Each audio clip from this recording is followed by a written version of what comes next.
Halo guys, assalamualaikum. Listen my YouTube channel and get the best information. Oke, di sini aku akan menjelaskan kendala-kendala yang biasa dihadapi oleh penulis. Di sini aku akan merangkum ada 10 kendala yang dihadapi oleh penulis Wattpad. Yang pertama adalah tidak percaya diri akan hasil karyanya sendiri. Gini loh guys, kalau kalian ingin menjadi penulis, siapa orang pertama yang menghargai karya kita? Ya kita sendiri dong. Masa orang lain? Kita adalah penulis, kita adalah pencipta karya itu. Maka kita adalah orang yang pertama yang harus mempercayai karya itu sendiri. Kalau kalian jadi penulis, terus kalian tuh nggak percaya kalau karya kalian tuh bagus, ya jangan diupload, ya jangan jadi penulis gitu loh.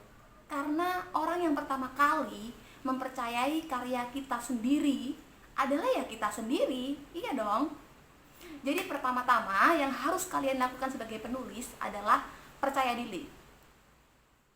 Karena percaya diri itu adalah poin penting dari seorang penulis. Kalian harus percaya karya kalian itu bagus, karya kalian itu adalah teristimewa buat kalian, seperti itu. Itu yang harus kalian lakukan. Jadi buang jauh-jauh rasa ketidakpercayaan diri kalian. Banyak kok penulis-penulis baru yang curhat ke aku, "Kak, aku tuh sudah bikin cerita beberapa chapter tapi aku nggak berani publish soalnya aku nggak percaya diri, aku takut karya aku jelek, banyak typo, banyak gini. Stop berpikir negatif. Kalian publish aja dan bodo amat kalau ada yang baca, alhamdulillah. Kalau nggak ada baca ya nggak apa-apa gitu loh. Itu latihan untuk diri kalian agar kalian tuh terbiasa menulis di Wattpad atau di platform lain, seperti itu. Yang kedua adalah malas. Malas ini banyak banget loh guys, banyak banget penulis, ribuan, mungkin bahkan belasan ribu atau puluhan ribu, aku nggak tahu. Tapi banyak banget penulis yang nggak bisa menyelesaikan naskahnya. Karena apa? Karena malas. Ada aja alasannya tidak menyelesaikan naskah tersebut. Ya, misalnya kakak sendiri nggak menyelesaikan naskah. Hello, naskahku sudah banyak banget yang sudah lengkap ya. Bikin satu novel itu nggak mudah ya. Jadi kalian harus melawan rasa malas itu. Aku sudah punya banyak, hampir 10 novel yang sudah lengkap di Wattpad. Kalian bisa baca. Itu kenapa aku bisa melengkapi 10 novel itu? Karena aku konsisten, aku melawan rasa malas. Ketika aku malas, ketika aku gak mood, ya aku cari refreshing biar aku mood, biar aku bisa melanjutkan karya itu lagi, seperti itu. Jadi gak ada karya yang terbengkalai. Nanti kalau Secret Bad Boy terus sama Bambang You Are So Cool, nanti pasti aku akan menyelesaikan naskah-naskah tersebut. Tinggal menunggu waktu. Begitu. Yang ketiga, tergiur membuat cerita baru. Misalnya kalian udah ada di tengah jalan nih, kalian sudah dapat sekitar 45 chapter. Terus tiba-tiba di otak kalian terbesit pikiran baru atau ide baru yang menuntut kalian untuk dicurahkan ke dalam bentuk tulisan. No. Jangan sekali-kali turutin ide yang tercetus yang baru itu. Kalian harus merampungkan ide yang lama. Dulu aku juga seperti itu, makanya di akun aku yang bernama Zaima Azahra itu banyak banget karya-karya yang terbengkalai karena aku dulu masih labil, masih nurut. Sekali naskah itu ditinggalkan, maka kita akan lupa dong nama-nama tokohnya, nama-nama tempatnya, seperti itu guys. Jadi please, kalau kalian belum merampungkan, tolong rampungkan dulu. Kecuali kalian sudah expert dalam menulis, kalian boleh deh memegang 2 novel, mengerjakan 2 novel dalam satu waktu. Tapi kalau kalian masih penulis pemula, maka aku sarankan karena aku sudah berpengalaman menjadi penulis pemula di Wattpad, dan akhirnya banyak karya-karya aku yang terbengkalai karena ada ide baru, dan aku tergiur sama ide baru itu dan meninggalkan ide yang lama. Akhirnya banyak banget karya yang terbengkalai seperti itu.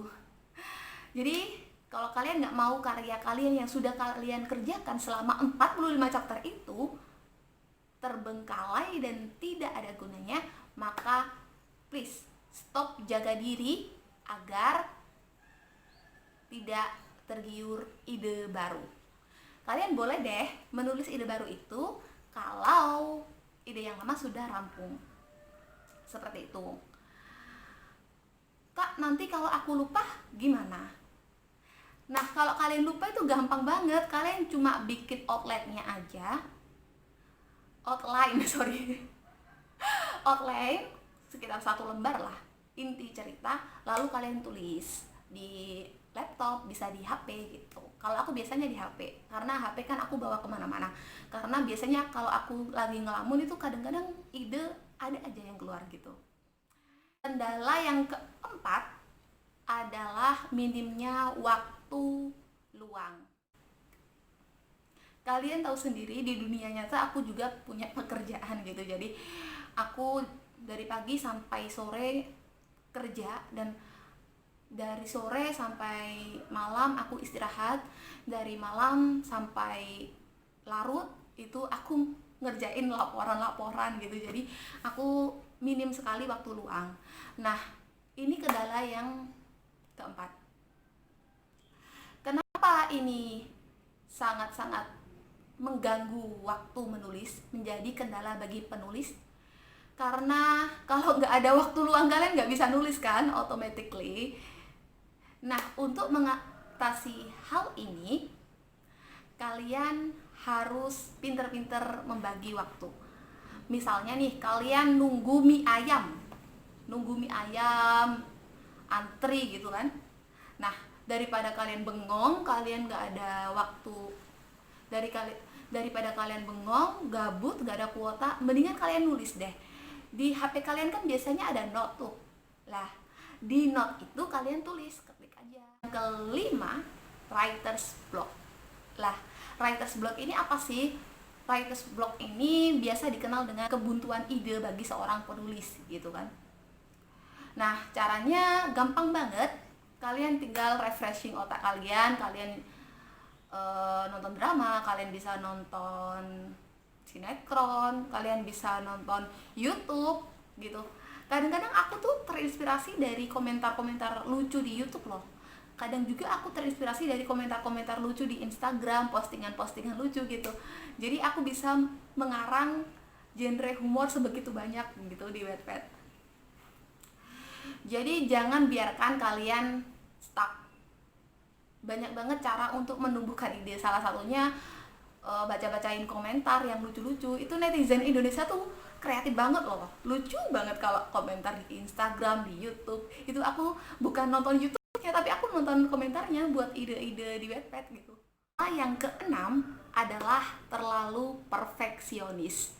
Ada sih beberapa temen aku yang sesama penulis, dia itu perfeksionis banget, dalam arti karya yang dia tulis tuh harus benar-benar sempurna, harus benar-benar wow, amazing, dan sesuai dengan hati nuraninya. Tapi itu juga masalah. Suatu kesempurnaan adalah juga sebuah masalah penulis, karena dia nggak bakal puas sama tulisan yang telah ia ketik, telah ia tulis, dan telah ia ciptakan gitu. Pasti sudah nulis beberapa chapter, terus dia rasa nggak enak nih, aku hapus aja deh. Bayangin 1 chapter aja aku nulisnya 2 jaman. Bagaimana kalau penulis yang perfeksionis kayak gitu kan, pasti bolak-balik nulis 1 chapter itu harus diketik bolak-balik. Kalau dia nggak srek ya hapus lagi, kalau dia nggak cocok hapus lagi. Allah, berapa waktu yang dia habiskan gitu. Kendala yang ketujuh adalah minimnya kosakata. Jadi perlu banget bagi penulis-penulis untuk memperbanyak kosakata. Kita bisa membaca Kita bisa membaca novel, kita bisa membaca cerpen, kita bisa membaca majalah, kita bisa membaca artikel dan bacaan-bacaan lainnya gitu. Agar kosakata kita semakin lama semakin meningkat. Kendala yang ke-8, gampang menyerah. Ini banyak banget aku temuin penulis-penulis baru di Wattpad sering banget curhat ke aku, "Kak, aku sudah nulis nih beberapa chapter, aku udah rajin update, aku sudah mengikuti trik dan tips dari penulis-penulis yang sudah senior, aku sudah ngikutin cara mereka agar update tiap hari, tapi tetap aja Kak, aku nggak ada readers di Wattpad, aku males, akhirnya aku nggak mau nerusin ini," gitu. Jadi kalian harus percaya diri guys, jangan gampang nyerah. Apa? Karena untuk mencapai cita-cita kalian dibutuhkan banyak kerja keras. Kalau nggak ada viewers di cerita ini, ya buat cerita lagi gitu. Lihat di Wattpad aku, banyak banget kan cerita-cerita dan hanya beberapa yang diterbitkan. Jadi kalau kalian belum beruntung di cerita A, maka kalian harus buat cerita B. Kalau kalian belum beruntung di cerita B, kalian harus beruntung di cerita C. Ingat, harus kerja keras, mencoba, gagal mencoba lagi, gagal mencoba lagi. Yang ke-9, gampang baper sama omongan orang gitu. Banyak banget readers yang julid sih, bilang inilah, bilang itulah. Akhirnya bagi autor yang baru pasti akan baper. Yang bener, naskah aku jelek, apakah bener novel aku jelek gitu. Akhirnya dia nggak percaya diri, kembali ke poin pertama, dan akhirnya dia nggak mau nerusin cerita karena dia udah baper, dia udah nggak mood karena omongan netizen atau reader yang suka nyinyir gitu. Yang ke-10, tujuan menulis yang salah. Ini banyak banget penulis-penulis yang tujuan menulisnya itu salah. Ini banyak banget penulis-penulis yang tujuan menulisnya itu salah. Dalam arti mereka itu menulis untuk diterbitkan, untuk mendapatkan royalti, seperti itu. No, big no. Kalian jangan bertujuan menulis untuk mendapatkan royalti, apalagi untuk menjadi kaya gitu. Jangan. Kalian jadikan menulis itu sebagai hobi yang menyenangkan. Ada readers ya alhamdulillah, ada followers ya alhamdulillah, kalau nggak ada ya nggak apa-apa gitu. Jadi kalian bisa enjoy dan kalian bisa menikmati hobi kalian itu. Jadi kalian tidak terkekang apabila naskah kalian tidak lolos di penerbit mayor. Seperti itu. Sekian informasi dari aku, kurang lebihnya aku mohon maaf. Kalau kalian suka sama video ini, silahkan komen, like, dan subscribe. Kalau kalian gak suka ya gak apa-apa. Wassalamualaikum warahmatullahi wabarakatuh.